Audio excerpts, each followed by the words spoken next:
Do you believe everything you read about the Middle Ages? Do you think medieval women were just quiet figures without books or big ideas? What if you heard that from the 5th to the 15th century, women were shaping minds, writing massive texts, and running intellectual powerhouses? 7. Number 7. Women were largely illiterate and had no access to education. The idea that medieval women simply could not read or write, much less understand complex ideas, is a story often told. It is a persistent image women tethered to domestic duties, their world limited to the hearth and home, their minds untouched by the grand sweep of knowledge. But this picture is incomplete. It ignores the vibrant and varied ways women gained an education across the medieval landscape. Consider the monastic tradition, for instance. For many centuries, abbeys and convents were not just places of prayer and contemplation, they were beacons of learning. These institutions served as critical centers for the preservation of knowledge, where ancient texts were copied, studied, and debated. For women who joined these religious communities, the cloister walls often enclosed a world rich with intellectual opportunity. They learned to read and write, often in Latin, the universal language of scholarship at the time. They delved into theology, philosophy, music, and rhetoric. Take Hrotsvitha of Gandersheim, a canoness from a Saxon abbey in the 10th century. Her story paints a vivid counter-narrative to the widespread illiteracy untruth. Gandersheim was not just a place of quiet piety, it was a flourishing intellectual hub. Hrotsvitha received a comprehensive education there, steeped in classical literature and Christian doctrine. She read deeply in the works of ancient Roman playwrights like Terence and the Church Fathers. Her studies were not superficial, they were rigorous and extensive. She mastered Latin to such an extent that she could compose original works in the language, something truly remarkable for any scholar of her era, male or female. Her educational journey at Gandersheim was typical for many aristocratic and even some common women who entered convents. These institutions often had extensive libraries, sometimes exceeding those of local towns or even some nascent universities. The nuns and canonesses were taught by other learned women, creating a powerful intergenerational transmission of knowledge. They copied manuscripts, illuminating them with intricate designs, thus becoming active participants in the physical production of books of vital scholarly activity. This wasn't just rote copying, it required literacy, attention to detail, and often an understanding of the text's content. Beyond the cloister, noble households also served as significant sites of female education. Daughters of kings, dukes, and counts were not left to languish in ignorance. Their upbringing often included instruction in reading, writing, history, mathematics, and even languages.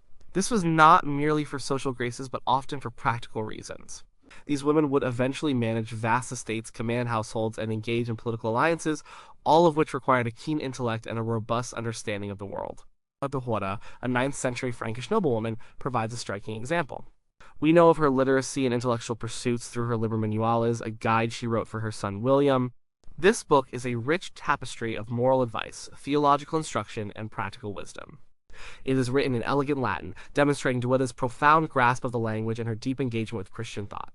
She cites various classical and biblical sources, proving that she had access to a considerable library and the ability to interpret complex texts. Hildegard was not a nun, she was a wife and mother, demonstrating that intellectual pursuits were not exclusive to religious life. Her work reveals an educated woman grappling with weighty philosophical and theological questions, far removed from simple household tasks. Even in urban centers, opportunities for female education were present, though perhaps less formalized than in convents or noble courts. The guilds and merchant families sometimes educated their daughters, recognizing the value of literacy in managing businesses, keeping records, and engaging in trade. While these might not have been universities, they were practical learning environments that fostered literacy and numerical skills. Some women ran schools, teaching children, and sometimes adults, basic literacy and religious instruction, indicating a demand for and supply of female educators. The assertion that women were broadly illiterate also ignores the evidence of personal libraries. Wealthy women, both lay and religious, owned books, and not just devotional texts. Inventories from the period show women possessing chronicles, romances, medical texts, and even scientific treatises. Ownership implies use, and use implies literacy. Their letters written by women, legal documents signed by them, and wills dictating the distribution of their books further dismantle the illiteracy myth. The existence of numerous illuminated manuscripts created by women, often signed or attributed to them, provides undeniable physical proof of their literacy and artistic skill. These were not just passive consumers of information, they were active producers of the very objects that carried knowledge. The attention to detail, the mastery of complex scripts, and the understanding of the text content necessary for proper illumination all point to a high degree of literacy and intellectual engagement. So, while universal literacy was certainly not the norm for either men or women in the Middle Ages, dismissing female literacy as virtually non-existent is a grave misrepresentation. Education for women, though varied in form and accessibility, was a tangible reality for many, enabling them to participate actively in the intellectual life of their time. They were not just learners, they were scholars, creators, and preservers of knowledge, shaping the intellectual landscape in profound ways. Their stories are woven into the very fabric of medieval learning, awaiting recognition. Number 6. If women were educated, it was only for domestic skills or basic religious instruction. The common narrative often suggests that if a medieval woman received any education at all, it was strictly limited to preparing her for household management, childcare, or perhaps the most basic religious catechism. The idea of a woman delving into philosophy, medicine, astronomy, or complex theology seems to vanish from this narrow historical lens. Yet, the evidence tells a different story, one of women engaging with the intellectual heavyweights of their time, mastering subjects far beyond the confines of domesticity. Consider Hildegard of Bingen, a figure whose intellectual reach stretched across an astonishing array of disciplines in the 12th century. She was an abbess, a visionary, a composer, a philosopher, and a natural scientist. Her education, largely self-directed within the monastic environment, was anything but basic. She studied Latin, the scriptures, and patristic texts, but her intellectual curiosity pushed her far beyond devotional reading. Hildegard penned massive works that explored the universe, the human body, and the intricate relationship between the divine and the natural world. Her major theological work, Civius, is a profound exploration of mystical visions, theology, and moral teachings. This text is not a simple prayer book, it is a complex theological treatise rich in symbolism and philosophical insight. It required a deep understanding of scripture, Christian doctrine, and a highly sophisticated intellect to construct. Beyond theology, Hildegard delved into subjects that might surprise those who believe women were confined to domestic learning. She wrote 2 extensive treatises on natural science and medicine, Physica and Causae et Curae. These books are systematic explorations of the natural world, plants, animals, minerals, and their medicinal properties. She detailed remedies for various ailments, discussed human anatomy and physiology, and even explored concepts of cosmology and the elements. Her observations were empirical, reflecting a keen eye for the natural world and a desire to understand its workings. This was not simple. Folk medicine passed down, it was a structured attempt at scientific inquiry, drawing upon existing knowledge while also incorporating her own observations and insights. Her medical knowledge extended to gynecology, indicating a practical application of her studies that went far beyond preparing meals. Then there is Herod of Landsberg, a 12th century abbess of Hohenborg Abbey, who oversaw the creation of the Hortus Deliciarum, or Garden of Delights. This monumental illuminated encyclopedia was designed to educate the nuns of her community. It covered a vast range of subjects, from theology, philosophy, and history to astronomy, literature, and medicine. Herod did not just commission this work. She was its guiding intellect, selecting the texts, commissioning the illustrations, and undoubtedly contributing to its content.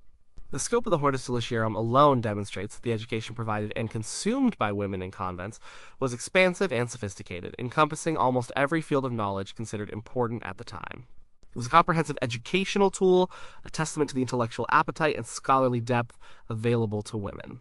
Moving to the field of medicine, the city of Salerno in southern Italy was a renowned center for medical learning long before the formal establishment of universities.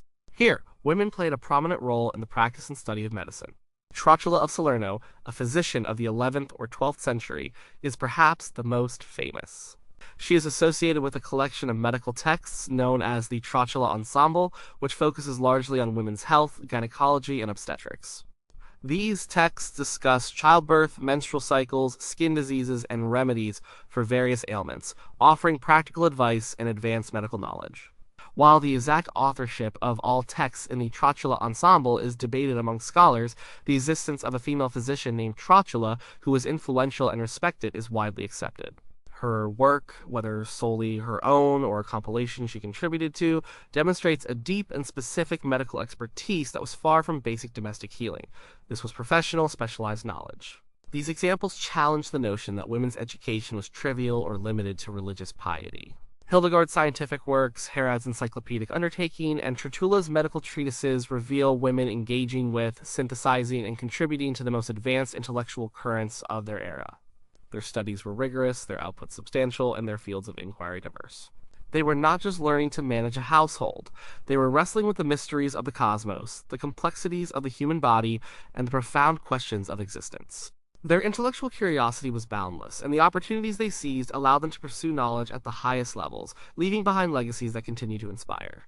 The idea that women's intellectual pursuits were confined to the simple or the domestic is a historical misconception that unravels when faced with the vast accomplishments of medieval female scholars. 5. Number 5. Women's intellectual contributions were confined to copying texts, not creating original works. A persistent untruth suggests that while medieval women might have been able to read and write, their intellectual role was limited to the passive act of copying existing manuscripts. The idea is that they were diligent scribes, preserving the words of others, but never generating their own groundbreaking ideas or original compositions. This narrative paints women as mere conduits of knowledge rather than its creators. However, the sheer volume and originality of works produced by medieval women reveal a vibrant landscape of female authorship, innovation, and intellectual independence. Recall Hrotsvitha of Gandersheim from the 10th century. Her accomplishments go far beyond mere transcription. Hrotsvitha was a poet, a playwright, and a historian. She composed original plays in Latin, drawing inspiration from classical Roman comedy but imbuing them with Christian themes. Her plays, such as Dulcicius and Sapientia, are not just moralistic tales, they are sophisticated dramatic works with developed characters, engaging dialogues, and complex plots. She consciously adapted the form of the Roman playwright Terence, intending to offer Christian alternatives to potentially morally questionable classical works. This was an act of profound intellectual creativity, demonstrating not only mastery of Latin, but also a keen understanding of rhetoric, narrative structure, and theological purpose. Her plays were performed, showing their societal impact and artistic recognition. This was certainly not simply copying. Then there is Christine de Pizan, arguably one of the most prolific and influential female writers of the late Middle Ages, active in the late 14th and early 15th centuries. Her work definitively shatters the notion that women only copied. Christine was a professional writer, supporting herself and her family through her literary output, a truly exceptional feat for a woman in her time. She wrote on a vast array of subjects, producing original works of poetry, history, political theory, and moral philosophy. Her most famous work, The Book of the City of Ladies, is a powerful defense of women, challenging misogynistic views prevalent in her society. In this allegorical work, Christine engages in intellectual debate, constructing a symbolic city built on the virtues and accomplishments of women throughout history. She critically analyzes the arguments against women, presenting counter-arguments and examples of female excellence in every field. This work is not a copy. It is a deeply original, polemical, and philosophical treatise that directly challenges prevailing intellectual norms. She also wrote The Book of Deeds of Arms and of Chivalry, a treatise on military strategy and international law, demonstrating her engagement with traditionally male-dominated subjects like statecraft and warfare. Her writings were commissioned by royalty and powerful nobles across Europe, indicating her widespread recognition as an original and significant intellectual voice. Consider also Marie de France, one of the earliest known female French poets active in the 12th century. Her collection of lays, short narrative poems often dealing with themes of love, chivalry, and the supernatural, are masterpieces of medieval literature. While she drew upon existing oral traditions and Celtic folklore, she crafted these tales with her own unique voice, narrative style, and psychological depth. Her lays were highly influential and widely copied, but they were her original creations, reflecting her keen observation of human nature and her poetic artistry. Beyond these celebrated figures, countless other women contributed original compositions, though their names may not always be as prominent. Anonymous women composed hymns, prayers, and devotional texts that filled liturgical books. Women wrote letters that served not just as personal correspondence, but as significant historical documents, offering insights into political events, social customs, and intellectual networks. Some women compiled medical remedies based on their own observations and experiments, creating new knowledge that was then disseminated. The physical act of creating a book in the Middle Ages, even for a male scribe, involves more than just copying. It involved understanding the text, selecting appropriate scripts, often adding commentary or marginalia, and sometimes correcting errors or even subtly altering meaning. For women who were often running scriptoria in convents, their role extended to overseeing the entire process of book production, from the preparation of parchment to the final binding, demanding not just technical skill but also intellectual engagement with the content. The untruth that women merely copied texts fails to acknowledge the intellectual labor involved in all forms of medieval scholarship, and more importantly, it deliberately overlooks the groundbreaking original works produced by women across genres and disciplines. These women were not just preserving knowledge, they were actively shaping it, expanding its boundaries, and contributing their unique voices to the intellectual symphony of the Middle Ages. Their creativity was vibrant, their ideas compelling, and their influence profound. Number 4, female scholars operated in isolation without networks or institutional support. The image often painted of medieval female scholars, if acknowledged at all, is one of solitary figures toiling away in isolation, perhaps in a hidden corner of a convent or a forgotten chamber of a castle. This untruth suggests that women lacked the collective support, intellectual camaraderie, and institutional backing that fostered male scholarship. Yet, historical evidence reveals a rich tapestry of networks, communities, and powerful institutions that not only supported but actively nurtured female intellectual pursuits. Monasteries and convents were arguably the most significant institutional pillars for female scholarship. Far from being isolated havens, these religious communities were often vibrant intellectual centers, forming interconnected networks across regions and even kingdoms. So women who entered these orders were not just seeking spiritual solace. They were entering environments where literacy, learning, and the pursuit of knowledge were actively encouraged and facilitated. Consider the network of prominent convents in medieval Germany, particularly during the Ottonian and Salian periods. Gandersheim, where Hrotsvitha thrived, was not an anomaly. It was part of a larger network of imperial abbeys that maintained close ties with the ruling elite and with each other. Abbesses frequently corresponded, exchanged manuscripts, and shared knowledge. These convents often served as educational institutions for aristocratic daughters who might not even take vows, creating a wider circle of educated women beyond the cloister. The Abbey of Hildegard in the 13th century offers another compelling example. It became a renowned center of mystical theology, producing brilliant thinkers like Mechthild of Magdeburg, Gertrude the Great, and Mechthild of Hackeborn. These women did not develop their profound spiritual and theological insights in a vacuum. They were part of a dynamic, intellectually stimulating community where ideas were debated, visions shared, and texts studied collectively. Gertrude the Great's spiritual exercises, for instance, reflects not just her individual piety, but also the deep theological environment cultivated within Hildegard.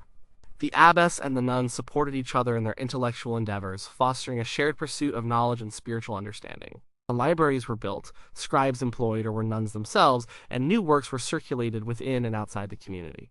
Noble courts also served as crucial centers of patronage and intellectual exchange for women.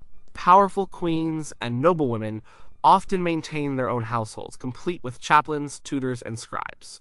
These courts were not just political centers, but also hubs of cultural production and intellectual activity. Women like Eleanor of Aquitaine, a formidable figure of the 12th century, actively patronized poets, musicians, and scholars. While not a scholar in the traditional sense, her court fostered an environment where intellectual and artistic pursuits, including those by women, could flourish. Her daughter, Marie de Champagne, also established a renowned literary court, where authors like Chrétien de Troyes and Marie de France found support and an audience. This patronage was a form of institutional support, providing financial backing, access to resources, and an intellectual community for female writers. Beyond the formal institutions, informal networks of learned women existed. Letters exchanged between noblewomen, abbesses, and lay scholars reveal a constant flow of ideas, books, and intellectual support. These letters discussed theological points, shared literary works, offered advice, and fostered intellectual camaraderie. For instance, the letters of Heloise, the 12th century scholar and abbess of the Paraclete, reveal her deep engagement with theological and philosophical texts, and her correspondence with Peter Abelard, though personal, also delves into scholarly and administrative matters. While sometimes personal, such correspondence was a vital intellectual network. Furthermore, in urban centers, women participated in guilds, which sometimes offered educational opportunities, and in literary salons, especially in the later Middle Ages. While less structured than monastic communities, these gatherings provided spaces for women to share knowledge, discuss ideas, and collectively engage with intellectual trends. Wealthy urban women might have their own libraries, and these books would not just sit untouched, they were shared among friends and families, circulating knowledge within a broader community.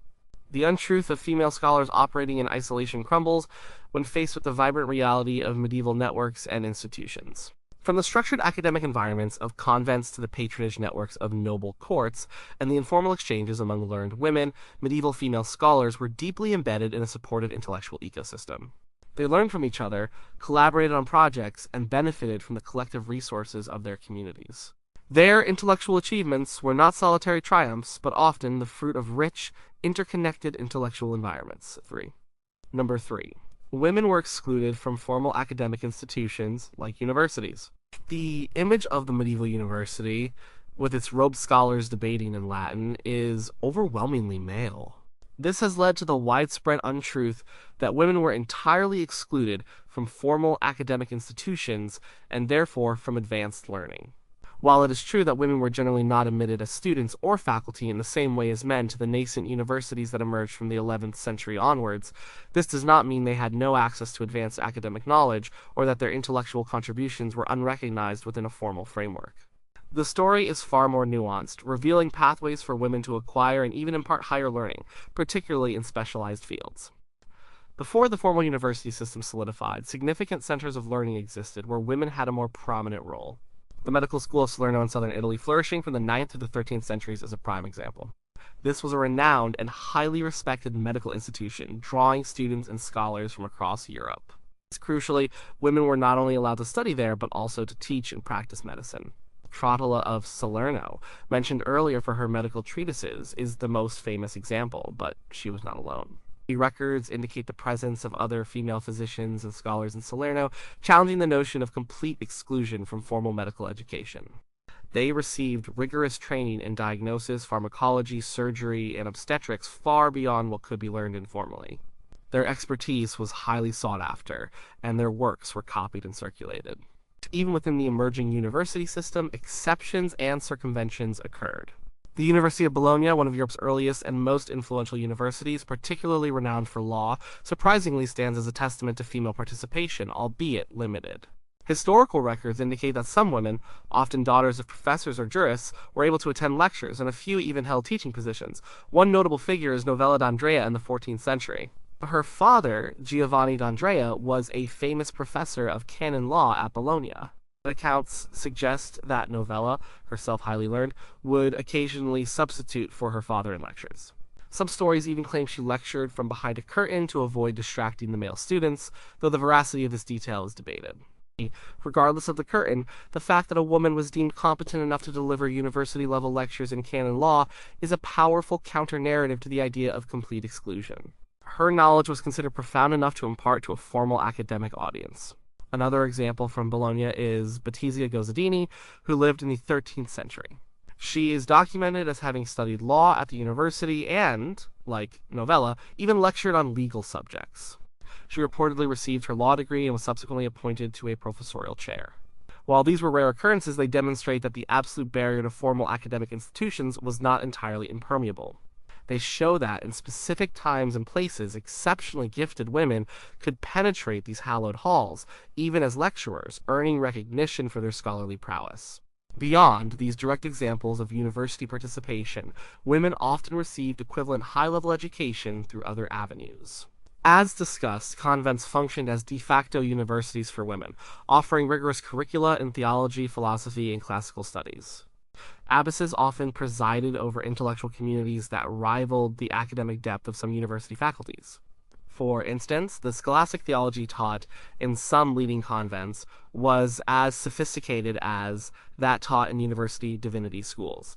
Furthermore, noble courts and the households of wealthy intellectuals could provide highly individualized and advanced private tutelage. A woman might receive a comprehensive education from a series of highly qualified tutors, covering subjects like Latin, Greek, rhetoric, logic, and mathematics, essentially receiving a university-level education outside the university walls. This education might not have culminated in a formal degree, but it equipped them with knowledge and skills comparable to university graduates. Christine de Pizan, for example, benefited from the intellectual environment of the French royal court and her father's scholarly influence, giving her access to a vast library and intellectual discourse that laid the foundation for her own formidable career as a writer and thinker. The untruth of women's total exclusion from formal academic institutions is an oversimplification. While direct entry into mainstream universities was indeed rare and challenging, pathways to advanced learning existed. From the unique openness of Salerno to the occasional breakthroughs at Bologna and the robust intellectual environments of convents and noble courts, women found ways to access, engage with, and contribute to higher education.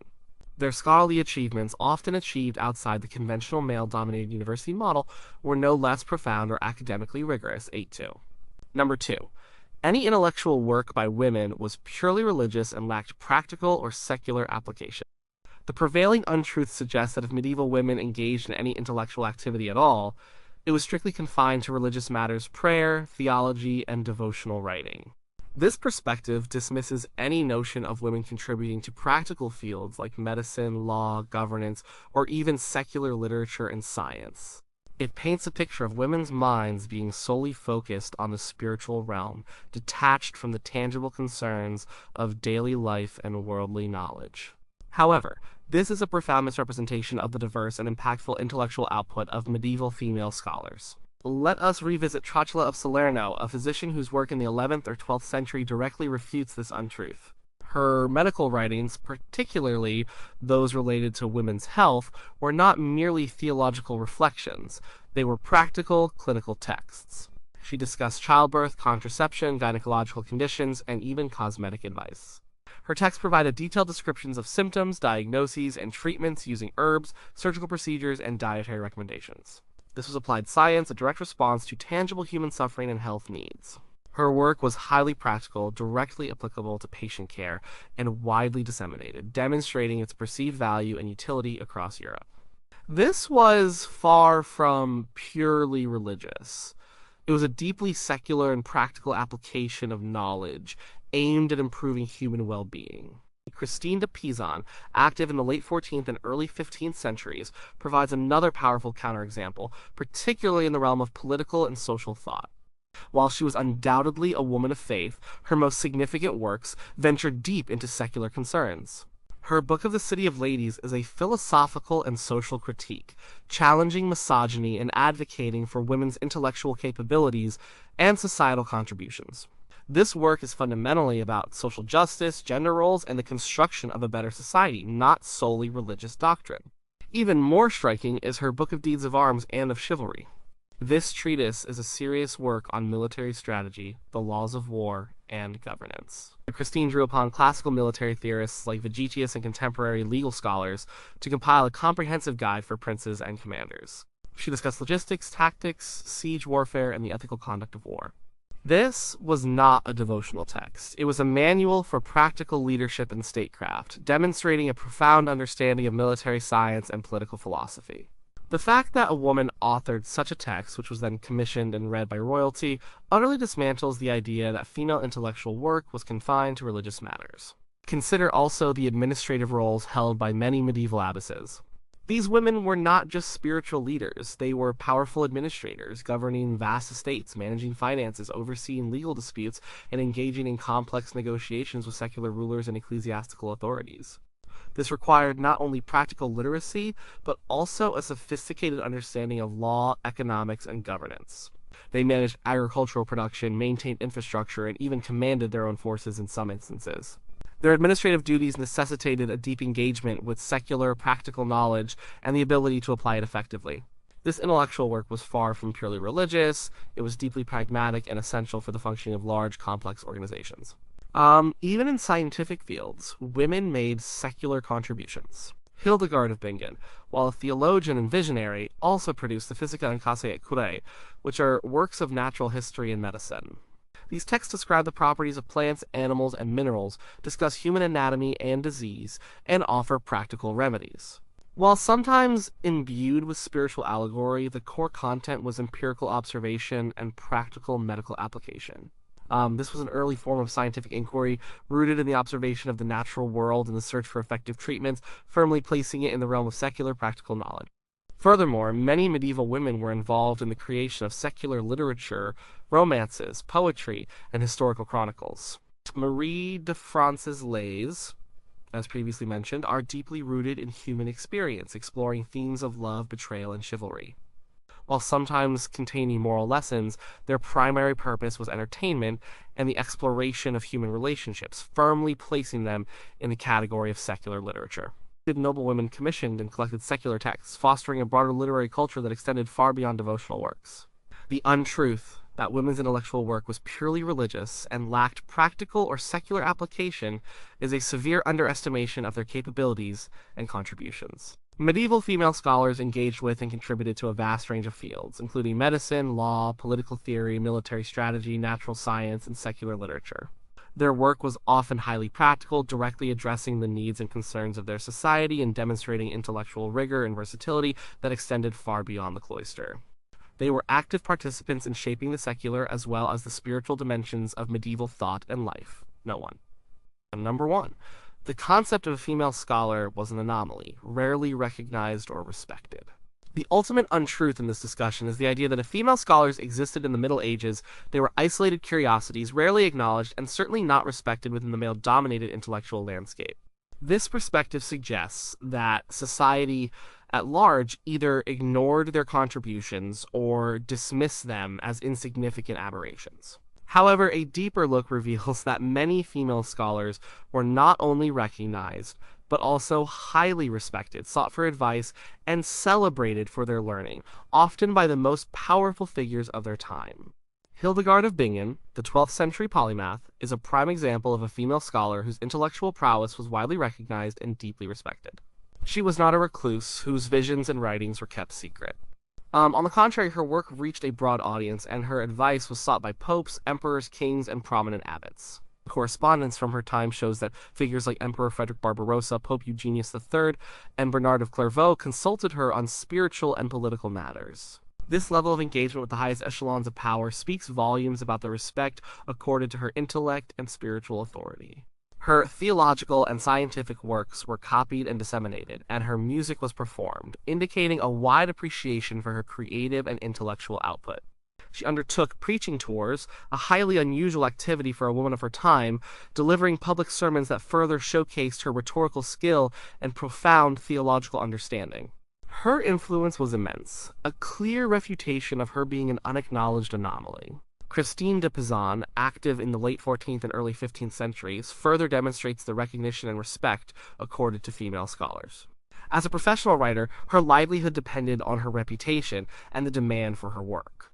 She received commissions from the French royal court, including King Charles VI and Queen Isabeau, as well as from other European nobles like Philip the Bold, Duke of Burgundy, and even English royalty. The fact that kings and queens specifically sought out her literary and political treatises indicates a profound respect for her intellectual capabilities and her unique voice. The Book of the City of Ladies, a groundbreaking defense of women, was not dismissed as a fringe curiosity, but was widely read and discussed. She engaged in public intellectual debates, notably the Querelle du Roman de la Rose, where she challenged the misogynistic views expressed in a popular poem. Her participation in such a high-profile intellectual controversy shows she was considered a significant voice in contemporary intellectual discourse. The leadership roles of abbesses across Europe provide another testament to the recognition of female intellectual capacity. Abbesses managed vast estates, commanded large communities of women, and wielded considerable spiritual, economic, and even political power. Their authority was rooted not just in their religious office, but often in their demonstrated wisdom, administrative skill, and profound learning. They were seen as intellectual leaders capable of governing complex institutions and guiding their communities both spiritually and intellectually. Their ability to read, write, and understand complex legal and theological texts was essential to their roles, and this competence was widely respected.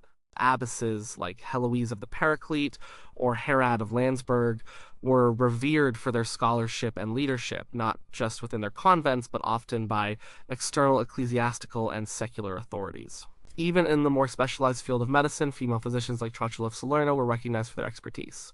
Their treatises were copied, studied, and applied across different regions, indicating that their medical knowledge was considered legitimate and valuable by male and female practitioners alike.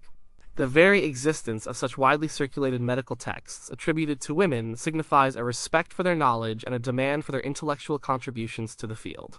The untruth that the female scholar was an anomaly, rarely recognized or respected, crumbles when faced with the historical reality of women like Hildegard, Christine, and numerous abbesses and physicians. Their works were celebrated, their counsel sought, and their intellectual authority acknowledged by contemporaries, even those in the highest positions of power. They were not hidden figures, but active, influential participants in the intellectual life of the Middle Ages, shaping theological discourse, political thought, scientific understanding, and literary traditions. Their achievements were not just personal triumphs, but broadly respected contributions that enriched the tapestry of medieval learning. The story of medieval female scholars is one of vibrant intellectual life, recognized prowess, and enduring legacy.